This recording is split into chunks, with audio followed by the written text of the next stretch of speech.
Arratsaldeon, ongi etorri atzo eta gaur saiora. Programa honetan, izenak dion bezala, iragana eta oraina alderatuko ditugu gizarteari, elikadurari, musikari eta beste zenbait gairi erreparatuz. Horretarako, elkarrizketak, gonbidatu bereziak, erreportaiak eta tertuliak ere izango ditugu plato honetan. Kalera ere irten gara, zeuen iritzia gertu izateko asmoz. Atzo eta gaurren mundua ulertzen saiatuko gara, eta horretarako aipaturiko tertulietan saioro 5 gonbidatu izango ditugu. Generazio desberdinetan jaiotako 5 pertsona, 5 tertuliakide. Kontestu desberdinetan hasi eta iritzi eta pentsamendu desberdina dituzten 5 pertsona dira, eta hauek izango dira hemen izango ditugun generazioak. Belaunaldi isilekoak garai zailetan hasi ziren, depresio handian eta Bigarren Mundu Gerran. Bere izenak garai hartako izaera isila islatzen du, non diskrezioa eta egonkortasuna funtsezkoak ziren erronka sozial eta ekonomikoen erdian. Lan gogorra eta familia tradizionala baloratzen dituzte. Baby boomerrak Bigarren Mundu Gerraren ondoren jaio ziren, opartasun ekonomikoko garai batean.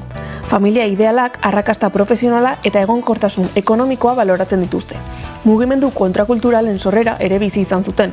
Haien kopuru handiak eta eragin ekonomiko eta kulturalak belaunaldi giltzarri bihurtu dituzte historia modernoan.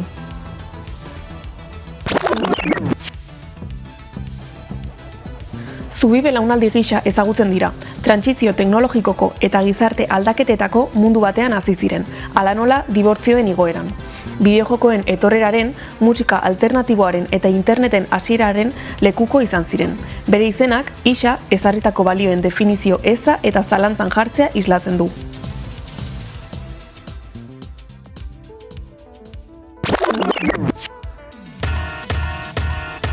Milurteko aldaketan heldu ziren, eta mundu analogiko batetik erabat digitalerako trantsizioa bizi izan zuten. Globalizazioaren, interneten eta sare sozialen gorakadaren bertakoak dira. Askotan, kontsumismo digitalarekin lotzen diren arren, esperientziak eta aniztasuna ere baloratzen dituzte.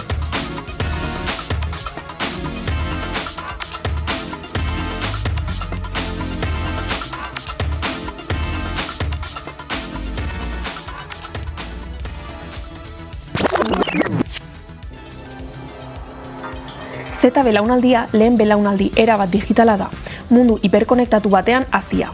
Ingurumenaz, aniztasunaz eta gizarte arazoez jabetzen dira. Pragmatismoa eta autodidaktismoa ezaugarri nagusi izan arren, sare sozialen presioari eta osasun mentaleko arazoei ere aurre egiten diete. Bere izenak aro teknologiko eta kultural berri bat ezartzen du.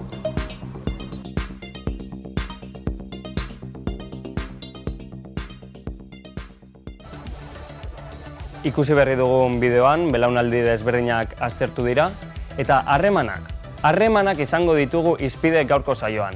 Gaur, harremanak nola aldatu diren ikusiko dugu, bai familian, lagun artean, bikotetan, lanean, eta teknologiak harremanetan nola eragin duen ere ikusiko dugu. Eta horretarako prestatu dugun saioan, tertuliakide nagusienak 86 urte ditu, eta gaztenak 18, imaginatu, izango da saltsa gaurkoan gurean.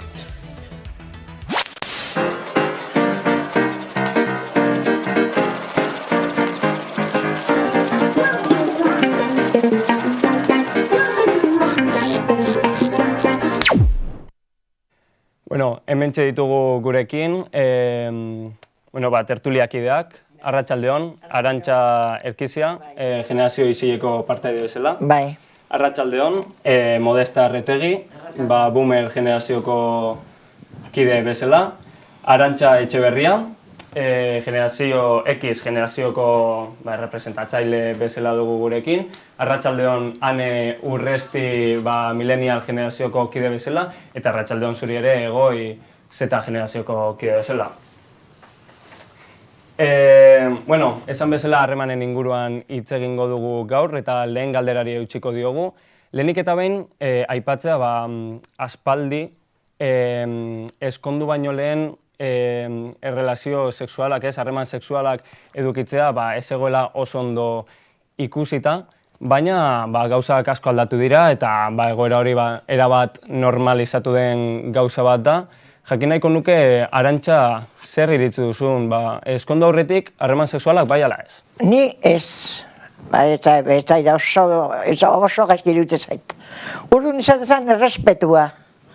Urduan mutilak errespetatu dizun asko neskai, asko, eta guen un errespetu handia.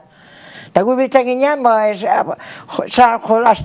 juergan, bileretan, biltzen ginen dantzan, eta baina denen beti errespetu handiak ibiltzen ginen gu. Modesta, Arantxarekin nadoz? Bueno, ez genuen erreminta berak, orain zutenak. Orduan guk errespetua zan, guren etxean eo izatezan errespetua ez da. Baina gerore ez genuen ez kondoi bat, ez genikun ontzian, ez genikun pastillak enola zian, guk ez genuen ezerre hori, orduan kontua izan bertzan. Ez zion ondo ikusi ja orduan aldia, orduan guen adineko jendi asko orduan gatzezian, eta oso gezki ikusiak zehozten. Batez ere mutiletaz bai, mutilak oso gezki ikuste zuten horako neskak. Orduan erlijioak ere izango zuen, ez? Bere pixua. Nik erlijio baino gehiago ikusten un neskoi, ke facilona, zer, eta mutilak ez zuten ikusi nahi neskoi. Orduan, sartze zinean. Hane jakinda, neska aipatu duzu, neska gazte bezala, nola ikusten duzu? Nik uste gori asko aldau dala zuen garaitxikan ona. Karagarri. Nik uste dan aldaudan bezala, lehen zauan ez jakintxasun hori harreman sexualen inguruan eta sexuan inguruan, hori asko aldau dala eta gu gaur egun badakaula informazio goixo, eta hori dala ere gauzak asko aldau diala, eta gaur egun harreman sexualak oso naturaltzat dozela hartuta, eta ezkontzeko kontzeptu hori bastante alde batea laga deula. Hanek esan dakoaren hildotik, iruditzen zaite ez dela anakronismorik egin behar, hau da, ezin dugula historia epaitu gaur egungo begiradarekin, baina, azkenean ez, gaur egun harreman sexualak izatea ezkontzaren aurretik guztiz normalizatuta dagoela, batez ere ezkontzak ere joan delako galtzen gizartean zeukan pixu hori ez, gaur egun badaude bikote asko egonkorrak direnak eta batera daudenak ezkontzeko behar hori gabe, eta arduan ere joan dela pixu hori galtzen eta gizarteak beste mota bateko balioetan zentratzen dela edo beste modu batera ikusten duela aktualidadea. Nik iritsi ja kontrakoa dakat. Asko sobia da niretzako lengua oaingoa baino. Oaingo etzai bate ondo iruditzen. Hau da, ez da libertadia, hau da libertinaje. Eta ni horrekin enoa dotz. Ez da gutxi jo hori. Zate gurdu genuen errespetua baino ikaragarria. Bidar, bindoinen mutilak, gauzotakak dako, badako neskan nahi zituen, baina beha handretako ez zuten nahi. Zer da hori? Ez dut oso ondo ulertzen zergatik sartzen duzun errespetu eza aspektu horretan. Hau da, bi pertsonen arteko harreman sexual ez, baimendu edo adostutako bat ematen bada, zergatik ezin da errespetuzkoa izan. Ni enorako, oaingo gazteekin enorako adotz. Baina nik horri erlijioari egozten diot asko fixo handia, ez? Bai, ez, baina bestela eno adoz. Bai, baina nik uste gauza da, beldurra zale. Oida eta beldur hori dator erlijiotik baita ere. Ezin zinean, zinean aurdun. Jakinda Arantxa lau generazioen artean zauzela, zure iritzia?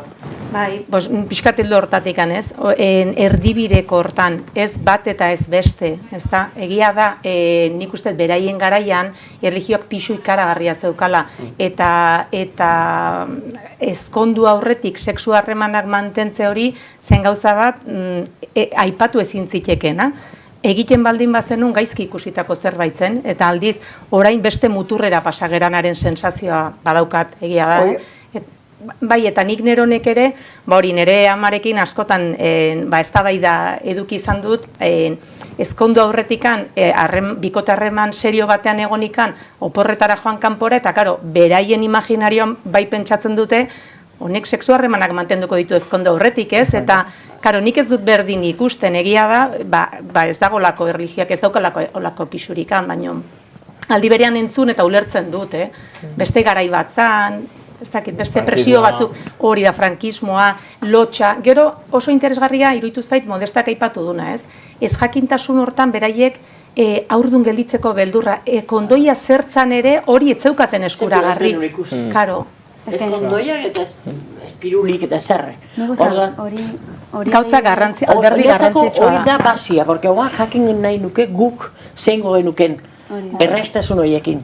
Zuek garai hortan zakazuen sinismenekin eta zakazuen ez jakintzasun horrekin sexuan aurrian normala da bai bihur hori eukitzia eta ez aiatzia gauza batzuk etxea, ze azkenean gizarteak ere hori jartzen zizuen aurretikan eta gaur egun oen dio sinismen horre jarraitzen dugu eta erlijioak bat etxen dugu sinismen horrekin eta azkenean eskontzea, aiatzia, sexu harremanak eukitza askotan gaizkido ikusitza, besen bat nik uste torreitzik. Baina ja jakin da, sexuan inguruan, zer dakan, ze aldan neon, horren atzetikan, gauzak asko aldatzea. Nik erlijio aldetik fededuna naiz, baina ez dit horrek fren hori jarri.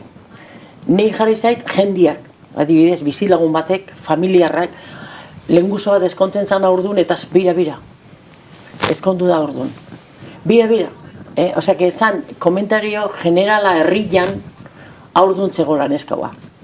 Orduan, presio sozialek eragin. Bai, netzako fedia baino gehiago. Karo, baino seinalatuta gelditzen zinean, eta hitz bat ere entzun zenezaken, puta hori puta da. Leno, eskolte asko, gurasoak itzezen dotatu gaina askoz, eta urdun aurro gelditzen zenak, itzoz itxildu eta bilabonan, zan gorako etxe bat, eta esate zuten, puntaz zara, oporketa igual, eta aurre izatea, han eukitze zuten, eta beste guraso egite zuten, lehen eskondu hasi.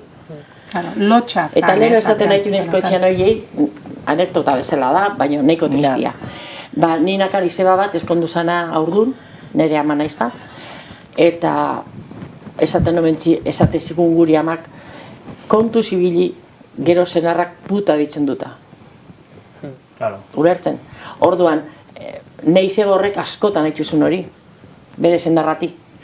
Orduan, hola dana, gauza, ezintza orduan gehatu. Zorionez gaur egun gauza... Ez da. Bueno, ez dakigu hoi, Hoi jakin nahi duke, Zorionez. Era berean, nik zuei esan dagoari nahiko nioke gehitu, iruditzen zaidala, eskontzara arteko birjintasun hori, badela heterosexualidadeari oso loturiko kontzeptu bat, azkenean birjintasun hori ere izan daiteke ere kontzeptu abstrakto bat, ez? Nork zehazten du norbait birjina den edo ez den muga hori edo gaur egun existitzen direla beste mota bateko bikote batzuk, bikote homosexualetaz ari naiz edo beste mota bateko bikoteak, horiek ere ze arauetan sartzen diren eta ez ote den gaur egungo gizartean kontzeptu iraungi bat, ez? Bai, totalmente. Virginidadian hori adibidez, totalmente kontzeptu nik uste zaharkitu badala eta atzian laga biharko genuna eta bendio kostatzen dana atzian lagatzia, zer da virginidadia galtzia, zer da eukitzia, nik uste hori sinismen religioso bat dakala atzetikan, azkenean... Nik uste dut ezetzer, nor beak ere badu bere baloria, nire virgintasuna bakarrik momentu batean izango da, ez eozintzat, ulertzen, balore badaka pertsonak, ez dago modan, ez dago, hoi ezin da. Norbeak balore bat eman berdu beburuari. Horregatik mutilak jatorrak etortze zian. Bestela ezian tortzen jatorra. Ez. Baina nire egiten gauz bada, ez da oain ikusten dutena bezalanik. Mutile bat ezautu, o neska bat ezautu, errintzait, o donostian, o esentokitan, eta kopatzukoan, ibili, hoi gaina komentaiu izan du nik, seme batekin, eta zeitun oiera, hoi jango pasantua. Eta Egoiek aipatu du, hartzen dugula beti bikote bat heterosexual bezala, baina gaur egun asko normalizatu da bikote homosexualak, hau da bi gizon edo bi emakume, horren inguruan, ane, zer iritzi? Nik neuentzat nire inguruan oso normalizauta dakat, igartzen dut beste egoera batzutan dagoen jendia edota nire amonak edota gurasuek, igual ez dakela hain normalizauta, gero, ustez, gitxinaka, garaixa junala, gero eta normalizago jundala, baina nik neuk munduko gauzaik normalen bezala hartzet, eta horren aurrean nik ustez aurrea... Eta etzaizute iruditzen, ume bate bihar dura amadatxa bat, ez dura bihar bi atxa eta bi ama? Nik uste ez. Kontua da, nik uste dut ikuspuntu hori badela ez familia rolei oso loturiko zerbait, hau da, etxe baten barruan zer izan behar dena eta zer izan behar den ama, adibidez, emazteak lan itxen zuenean etxean eta gero senarra joaten zenean kanpora lan itxera, zirela oso genero rol markatuak, baina gaur egun esango nuke genero rol horiekin hautsi dugula, gizartea beste modu batekoa dela, eta orduan zer den aita eta zer den ama bat, askoz kontzeptu difusoagoa dela eta uste dut askoz edatuago dagoela gurasoen kontzeptua, zeintzuk diren gurasoak, izan daitekela guraso bat, bi guraso, hiru guraso, izan daiteke beste motako zaintza bat, eta azkenean dira pertsona batzuk, pertsona bat edo pertsona talde bat, zeinen eginkizuna da beste pertsona bat eta zaintzea. Nik hor, aipatuko nuke, erdian naholako, ez bat ez beste, nik uste bidea egiten bagoa zela, baina oraindik ez gerala iritsi bukaerara, alegia, ni neu ez, zer jaso dut nik etxean, eta bikote harremanen irikiera horretan, esate bateako nik esango banu adibidez homosexuala naizela etxean, nola biziko litzake hau, beste balore batzuk, beste garai bateko gurasoak ditudala kontuan izan da. Nola biziko litzake hau, ez? Eta aipatzen zenitu rol ezberdinak familiatan, nik ezberdin jokatzeko, nek aurretik jaso ditudan balore horiei ez diedala erantzuten sentitzen dut, esate baterako. Nire etxean beti emakumea izan du da, langilea, aurrak zaintzen dituna, beti denean dagoena, eta nik horri buelta emateko eta ezberdin jokatzeko, aiko nitzake familiatik jasotakoari, nolapeite leiala ez izan eta beste modu batera jokatzen orduan. Iritsiko da, baina nik uste dik bidea egiten ari gerala eta ez gerala hortara iritsi eta oraindikan. Egoiek familia eredua aipatu du eta esan du asko aldatu dela, egia da, asko aldatu da familia eredua. Eta bikote homosexualetaz aparte de, edo ere harreman irekiak, ez? Harreman irekia ez bakatu. Oaingo moderna dio, bai. Pertsona egatela... Oide goinduritza zaizute? Oide, galdera goinduritza zaizute? Jangoetu bat. Arantxa, zuei. Eta zuei? Ez? Zos. Nik uste, harreman irikixan gaixa, oain dio potolu hau dela. Familia egitura hori nahiko desera ikitzen gozela, gero eta pixkanaka, naiz eta zaila dan, baina harreman irikixen kontzeptua oain dio ez doain barnerauta gizartean, eta uste zaila da barneratzeko, azkenean harreman irikixak nik niri irutzezat, pertsona bakoitzak nahi doan harremanak izateko eskubidea dakala, azke dala bakoitzak nahi doan harreman eukitzeko, eta bi pertsonak dozen bitxartean harreman hori eta arau horrek errespetatzeko eta mantentzeko, dana dela baliagarri xan. Baina badaude aurrak? Badaude aurrak hor?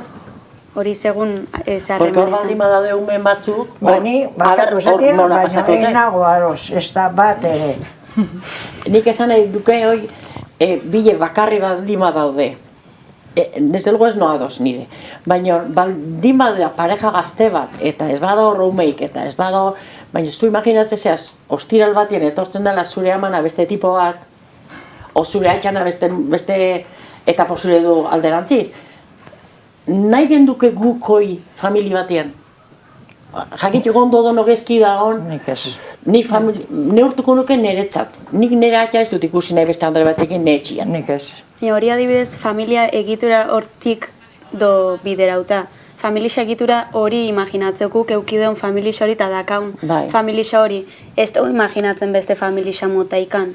Hori uste aurrerantzean aldatuko dela eta familia egituria harremantzeko moduak gitxinaka aldatzen dozela eta aldi ala aldau aurrerantze baten. Eta igual ez dola ideia hori. Hobetoko? Nik uste aurrea etxen dana dela ona. Nik ez dut... Zuk uste zu aurretzen dan guztia ona dela? Egitura aldetikan bai, ze hain egitura zurrune eukitzia, hain familia aita bat, ama bat, ez dakizen bat aur, da hain zuzena izatea eta gizarteak markautako hain egitura zuzena izatea nik ez dut ondo ikusten, ze horren atzian ustez presio sozial badagoela horre enkajatzeko, eta horrez pasu enkajatzen zer. Eta uste dut, esandakoaren hildotik asko dagoela egiteko, adibidez, gaur egun oraindik ere, bikote homosexual baten barruan, baldin badaukate seme edo alaba bat, ondorengoak izateko beste metodo alternatibo batzuen bitartez, adibidez in vitro fekundazioan, bikote hori ezkondu egin behar da, bien izenean jarri izateko ume hori, ez? Eta hori ere oraindik ere iruditzen zaite aurrera egiteko. Dena den, uler dezaket harreman irekietaz mintzatuko banintz, bai esan nahiko nuke niri azkenean, bi pertsonen artean adostua den gauza oro ondo iruditzen zaidala, azkenean bakoitzak izan barko luke eskubida maitatzeko maite duen moduan eta maite duen baldintzetan, eta orduan hori. Neri egia esan oso deigarria egiten zait, eta beti sortzen dit hausnarketa berdina, eta da harreman iriki batean egoteak suposatzen baldin badu, ni gaur banago zurekin, baino askean naiz bihar norbaitekin, ez, bajoateko, edo zu ere askea zea, ez? Sortzen didan zalantza da, horrek ezote duen minik ematen, nik ez dut imaginatzen, neri minik karagarria emango liake, nere senarra jakin beste batekin daola, eta gero nire gana bueltatzen da, gainera zalantza sortuko liake, eta beldurrakin biziko nitzake, pentsako nuke, eta besteak gehiago gustatzen bazaio, noizbait utzi ingo ninduke, orduan, ez dakit, nire, eta hor botatzen dut, galdera. Eta zure senarrak nahi zatia zu beste batekin egotia, ze bat maite dizu? Ze bateko maitasuna daka zurekin, hori nahi badu, zuretzat. Nire senarrak beretzat nahi du, ni. Eta behar niretzat. Nik uste... Harreman hoi da, nahiteko katuak bezala, no? Hori, galdera hori botatzen dutola airera, ez? Ni ematen aldu, bai ez? Baina forma asko ditu, ez? Ez. Maitasuna da bat. Beste gauz bada, ordaindu leikena. Sexua ordaindu leike. Maitasuna ez. Osa, uste zuen maitasuna bat eta bakarra dela, eta gizartean egiturauta dagoen bakarra. Posible dezu alargundu edo banatu eta beste batekin, baina betik bat. Nik uste dut maitasunak interpretazio asko izan ditzakela, eta ez dugula hartu behar maitasuna tradizionalki hartu den zentzu ortodoxoan, ez? Eta, maitasunak anitzak izan daitezkela, eta maitatzeko modu handana dauela. Baina familia eredua aipatzean, asko murriztu da familia eredua, ez? Izan ere gaur egun aur gutxiago eukitzen dira zeuen generazioetan. Arantxa zuek zenbat semea? Gu lau izan du behar. Baina nik ezautzen dut hauzuak, eukituena, baita 14. Eta hoi altzan da, hoi hartzunen 16 bai. Eta 18 da hoi izan oso korriente. Eta nik gehituko nuke baita ere, aurra asko izaten zirala, eta gaur egun ezkontzen gera, eta familia osatzen dute senarremaztea, gehi sortzen dira seme alabak, ez? Baina garai batean, ezkontzen zien, etxera ezkontzen zian, hau da, eta etxe hortan egon zitegen, ezkon berriak gehi, solteruak, eta orain hitzen dugu, dibortzioen inguruan, ez? Ze azken urteetan, dibortzioetan eman da kriston igoera bat. Hemen azalduko, hemen dago grafika. Ikusten dugunez, 1981 urtean, Franco hilta 6 urtera dibortzen legea onartu zen, lege bat deusestatuta zegoen lege bat Franco garaian, eta hortik aurrera igoera bat eman zen dibortzioi dagokienez. 2005 urtean, oraindik gehiago igo zen, dibortzio espresaren legea onartu zalako, albidetzen zuena dibortziatzea modu azkarrego batean. Baina handik 3 urtera berriz jaitsi izan krisialdiak eragin zuelako familia askok ekonomian arazoak izatea, eta ez ukitzea baliabiderik dibortziatzeko, eta olako antzerako zerbait gertatu zen 2020 urtean COVID-ak eragin zuen krisiarekin, hortaz gainera ezin zen auzitegietara urten, izan ere ezin zen etxetik urten. Gustatuko litzaidake zuen iritzia, zergaitik uste duzue eman zela dibortzioan igoera, igual pazientzia gutxiago dago agian? Pazientzia ez da behin izan, Bueno, behin ez. Beti, guk ere, nik 51 urte damat ezkonduta, eta pazientzia beti. Baina, nehatxatamakin biziko manizak ere bai, Parejane bai, senideakine bai, gurasoakine bai, denakin pazientzia eman, berda? Nik uste ez dela pazientzia. Pazientzia nivel guztitan da eman, berda?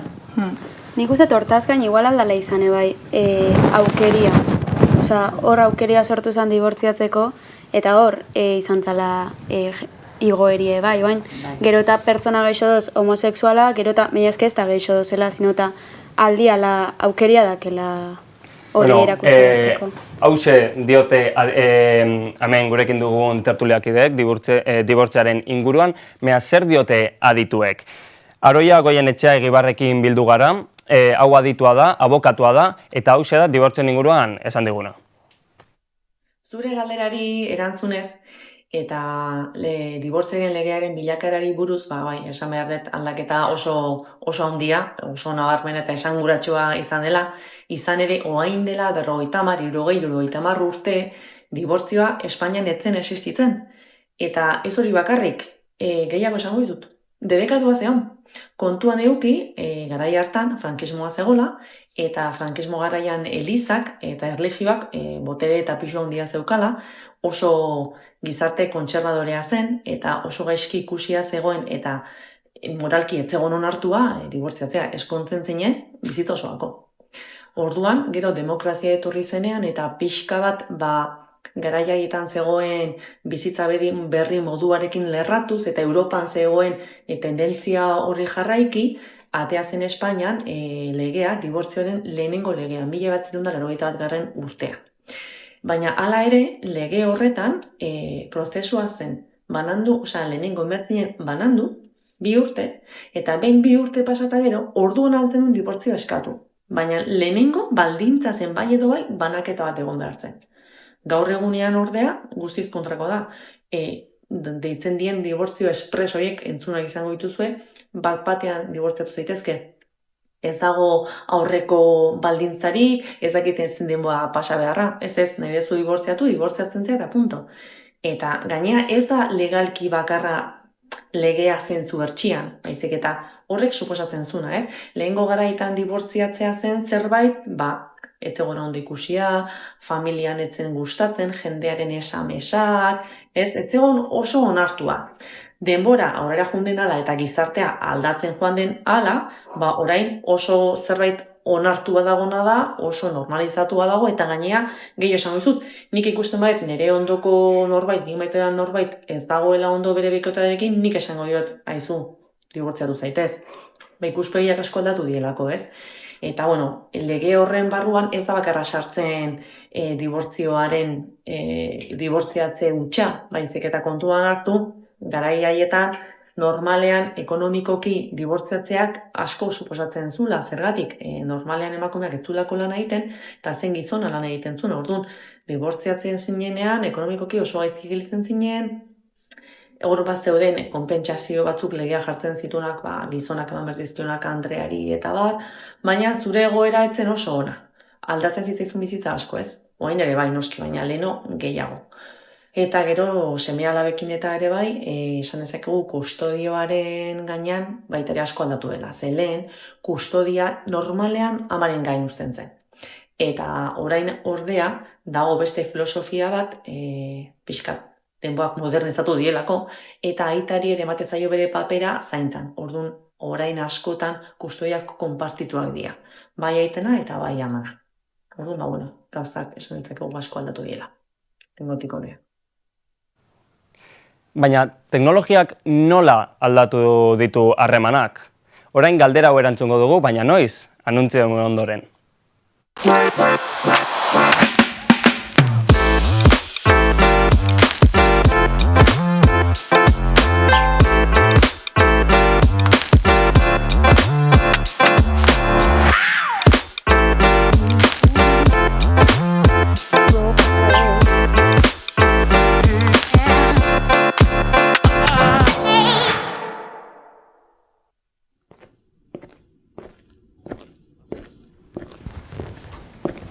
Iluntasunaren aurrean, argi izpi bat.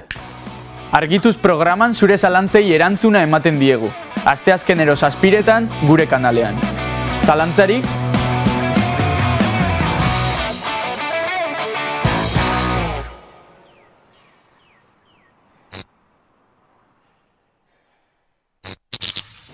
Bueno, esan bezala, teknologiak harremanetan eragin handia izan du, horretako dugu gurekin Kortxete, Asier Kortxete. Kaixo, zer moduz?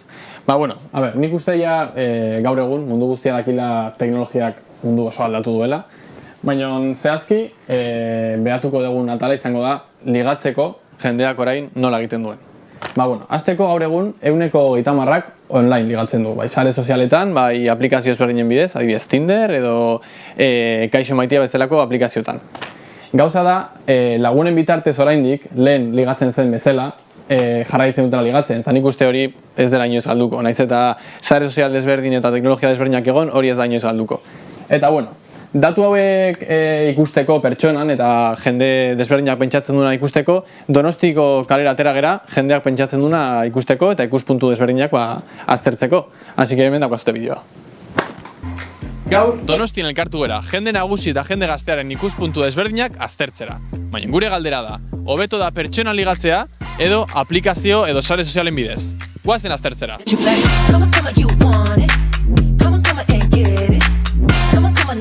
Zuen garaian nola egiten zen ligatzeko? Festetan, herriko festetan normalean. Eta ginen dantzara eta igual bi neska dantzatzen genuen, ea mutila bat etortzen zen. Eta dantzatu behar dezue eta esan genuen, ze esango digu, zeskatola egin, bai, edo ez. Kalian edo, batez ere kalian edo diskoteketan eta baita ere, baina ez normalki kalian. Buena madre, pues takit gu hasi ginean, dantzari taldean, mendia irtetzen, eskursioetan eta horrako momentuak aprobetxatzen zian, festa egiteko eta festan egiten zen. Tinderrekin edo batzuk diskotekan. Xe, romeritata junda, zehatzen gendun, eligatzen gendun, oso desberdin egite zen.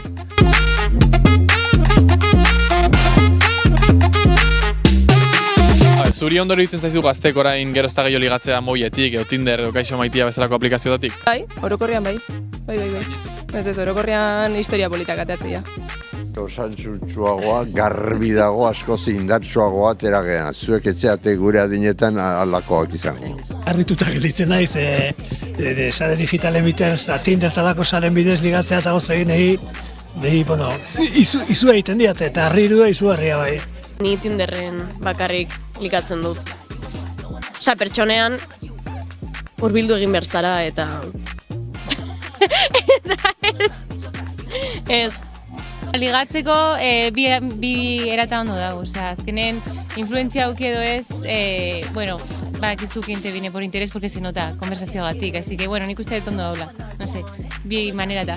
Moduan ikustu du lengua jatorragoa zala, persona ezagutzen zen duen, bai.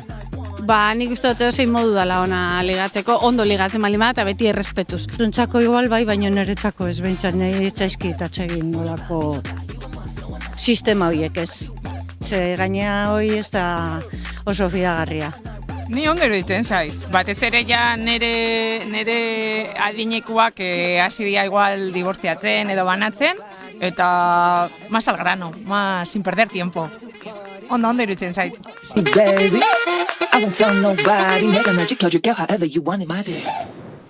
Bueno, bideo honen bidez argi gelditu zaizue, segun ze generazioak zeran, ikuspuntu desberdinak dituztela.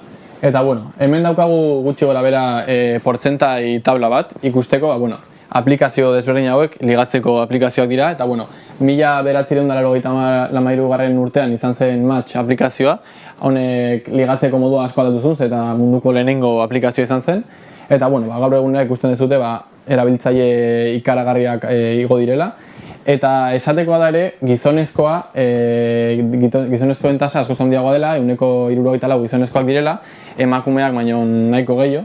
Eta gaur egun gehien erabiltzen den aplikazioa Tinder dela esan dezakegu.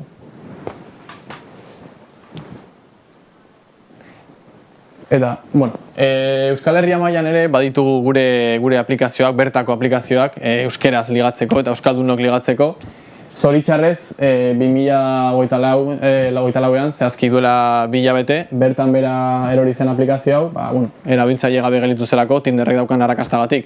Beraz, zoritxarrez, ja Euskal Herrian ez ditugu ligatzeko aplikazio gehiago. Eta, bideoan argi ikusi da, ligatzeko moduak edo generazioaren arabera, ligatzeko modu berriarekiko dauden iritzia desberdinak direla, tertuliara itzulita, modu holan labur batian edo modesta, identifikatuta sentitu zara edo ikusi duzu zure burua zerbaitekin edo norbaitekin ikusi dugun bideoan? Egia esango dizut, niretzat pixka bat zea da, abstraktua edo ez dakit, ligatzia hola, ni mobile ibitzen dut, baina alare hoi ez zait ibitzen oso, hain politia izan zan guen denboan, zagutu, txein. Bi neska mutilak dantzan beti, eta mutilak etorri, mesedez eskatzen zuten, baina beti dantzan lemeziko, neska azte ginen. Dantzan, non? Bileta guten, bilera asko izaten zan. Bilera ditzen zizaino, dantzalekua. Dantzalekua. Por ejemplo, baina hotza dago, ez? Ololume, txiki erdi oiartzunen, musika, dena bilera ziren, eta bilera eta junda egiten genuen, beti... Nik arrapatzen dut hotza, lige hotza. Zan ezu telefonotik anitzen danian, ez da? Hain politia da bestela ezagutzen, mutilak, Eta jaunara joten ginen dantza, jaiero joten ginen, amarrak arte izatezan, dantzatu ginen, eta dantzan ibiltzen ginen, eta ja esautzen ginen denak, joten ziren herrik guztitakoak, segunda noa joten ginen, eta esautzen joten zinen, mutila, neska, esautzen joten ginen, pixkanaka, de repente, ez ginen azten, ja oitortzen luze. Jende nagusien ustetan, sare sozial bidez ligatzea ez da munduko modurik onena, izan ere ez duzu pertsona gertutik ezagutzen esan. Hoi ba. Bai, nik usteet dan aldaudan bezala, internetak egin dugu sare sozialetatik ligatzeko beste modu batzuk sortzia. Eta naiz eta mantentzen da noain dio aurrez aurre ligatzia, bai da modu erraz bat ligatzeko ere sare sozialetatik, baina bai da beste aukera bat, eta nik ez dut ikusten bat ere txarra, ikustet oso aukera desberdina dozela, eta ondo irutzezat, baina bai irutzezate kontu zeuki behar dela. Sare sozialetan ez da pertsonan ligatzia bezala, azkenian pertsona bat ezautzen, baina ez dakizu pantaila horren atzian ze pertsona dagoan. Eta kasu asko ez, eta uste kontuan euki behar dela hori, eta kontu zeukitza eta hori dana kontuan eukitza, nik uste berdin aukera hon bat dela sare sozialetatik ere. Amistade bat bai. Amistade bat inleike, nik baditutola, baina ja harreman serioak hola como pareja, ez nuke hartuko. Dozu amistaderik? Baditut bai. Sare sozial bitartez? Bai.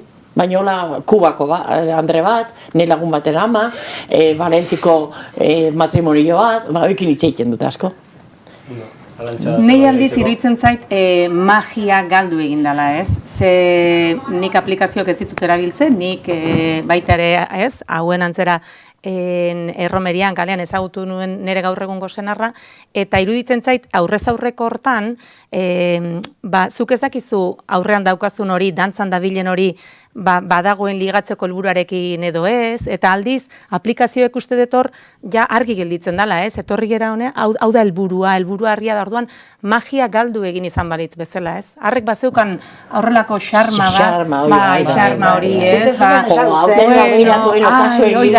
Gaur ez dago ikusi, eta zinean itxekute zinean kezkatu da, bai.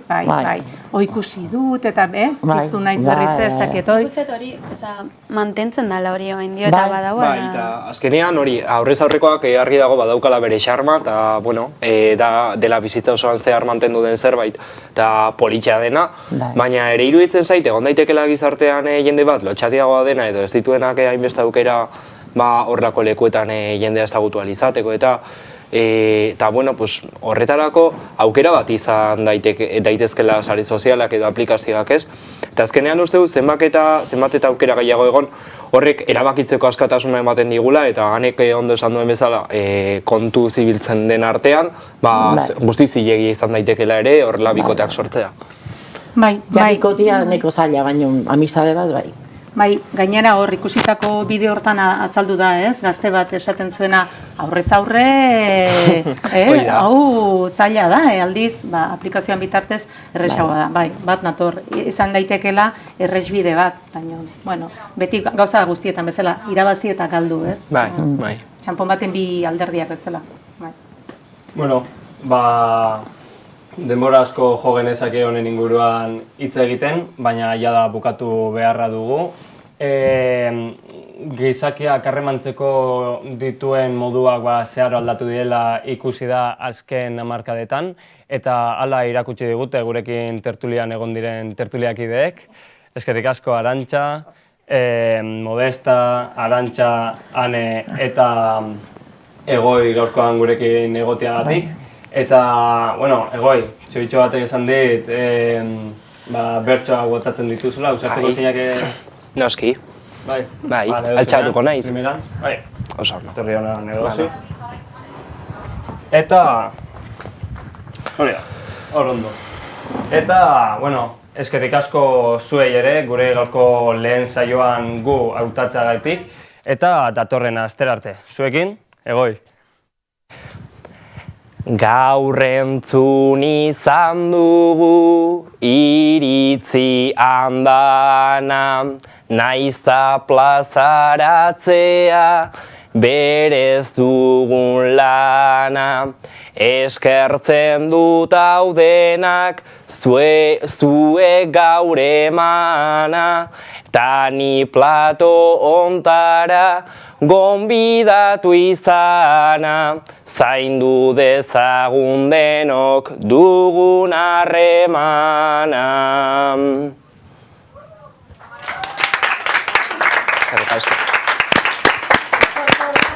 Oso ondo. Bertza politia bota zu. Oso ondo, Ondo eta zaigu.